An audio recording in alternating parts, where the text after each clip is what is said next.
tayo sa Nathaniel, ang kilalang masarap na mga takanin at samot-saring mga pagkain. Kaya samahan niyo ako, pasukan natin ng Nathaniel dito sa San Fernando. Yan, ang daan. After ng flyover, galing ka ng mismong downtown, yan, at OG Road.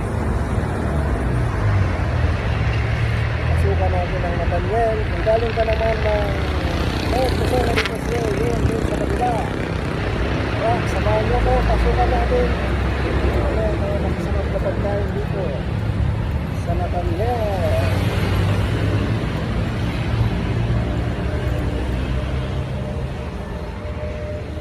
Ayan guys, ang sarap. Puto, ube. Ayan, samot-saring. Meron din silang puto pao. Ayan. Ang flavor ng puto pao nila ay chicken at saka pork sa presyong abot kaya. Ayan, presyo ng puto pao pork 250, chicken 250, parehas lang pala ang presyo. Ayan, mga idol, promote natin.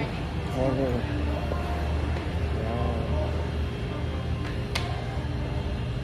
Grabe guys, sarap.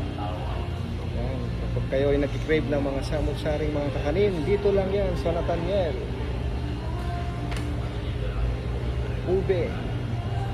Ube alaya.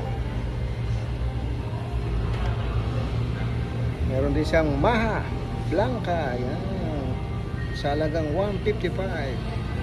Tibok-tibok, gusto yung tumibok ang inyong puso, kain ng tibok-tibok. Sapin-sapin sa pagmamahal. Yan, sapin-sapin. Gusto ng big size. Kutsinta. Ito naman tayo sa kabilang side. Yan, buko pie. Yan. Yun lang buko pie sa Laguna, pero dito sa Nathaniel meron din silang buko pie. Ito naman ang pichi-pichi chicken pie. Meron din silang chicken pie. Pichi-pichi. Sa halagang 105. Mabubusog ka na. Kasya na sa isang buong pamilya. Pineapple pie. Yan ang aking paborito, siomai. 345. Meron din silang isang flavor lang pala ang kanilang siomai. Pero